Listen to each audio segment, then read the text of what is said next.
This film is an introduction to one of the most exciting, challenging, fun, and fitness-related games that you can play. More tactical than racquetball, faster than tennis, and demanding more precision and stamina than any racket sport, handball is the ultimate court game. Handball is just possibly the most fun game I've ever played. I play handball just for the fun, the recreation, get in shape because I'm out of shape. I really like the fact that it's completely different from any other sport I've ever participated in.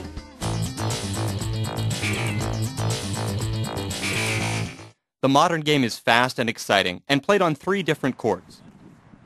The 4-wall court is 20 feet wide by 40 feet deep with a 20-foot-high front wall. Play begins with the serve from within the service box. The receiver, in the back court, starts the rally by returning the ball to the front wall, either on the fly or after the ball has bounced once on the floor. The rally continues until one player fails to return the ball directly to the front wall, off the side walls, or the ceiling before the ball hits the floor. If the server wins the rally, he is awarded 1 point. If the receiver wins the rally, he wins the serve. A game is 21 points.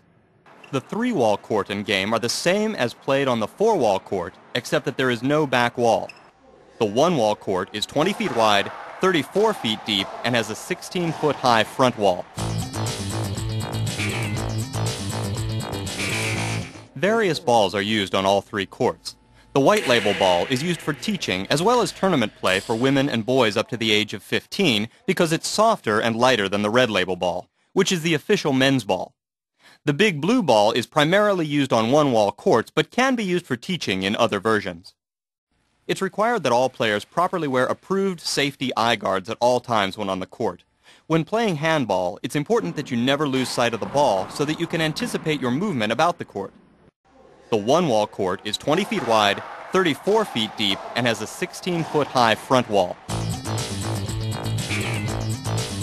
Handball gloves are used to keep the ball dry as well as protection for the hands. Many players further protect their hands by wearing glove liners under the gloves. A headband may be used to help keep the sweat out of the player's eyes and to help keep the eye guards from fogging. It's not required, but it's a good idea to have one handy just in case one's needed. A good pair of non-marking court shoes will give the player firm footing. Proper footwork is critical to playing successful handball. The player must stay on his toes, set up behind the position where he expects to make contact with the ball, be ready to adjust this position, and line up with the toes perpendicular to the line of flight of the ball. It's ideal to hit the ball when it's at the center of the body and drive it back in the same direction from which it came.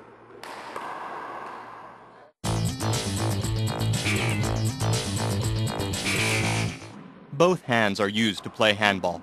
Most shots are taken from the player's strong side with the dominant hand, but the player must become proficient in using the weak side and the less dominant hand. When making contact with the ball, the hand and wrist should be relaxed and not stiff. Contact is made at the base of the fingers. Throwing the ball and hitting the ball require the same skills and positions, so practicing throwing will be an introduction to hitting the ball.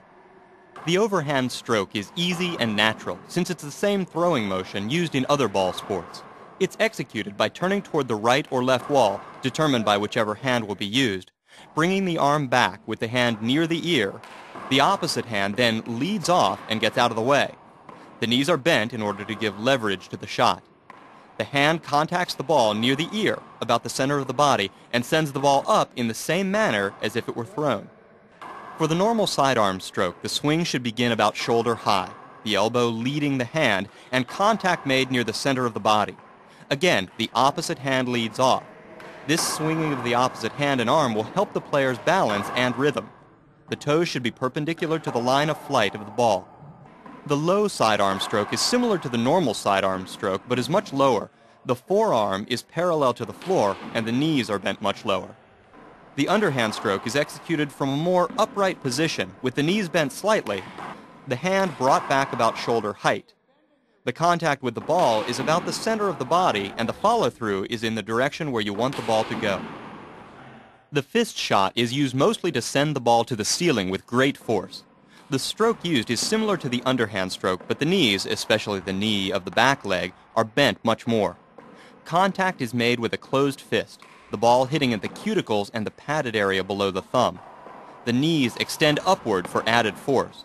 Watch the ball all the way into the fist to ensure proper contact. All of these handball strokes have in common that the opposite hand and arm swing out of the way to start the stroke. The ball is hit near the center of the body. The player faces toward the side wall rather than the front wall. The player stays on his toes for maximum flexibility, and the follow-through is in the direction where you want the ball to go.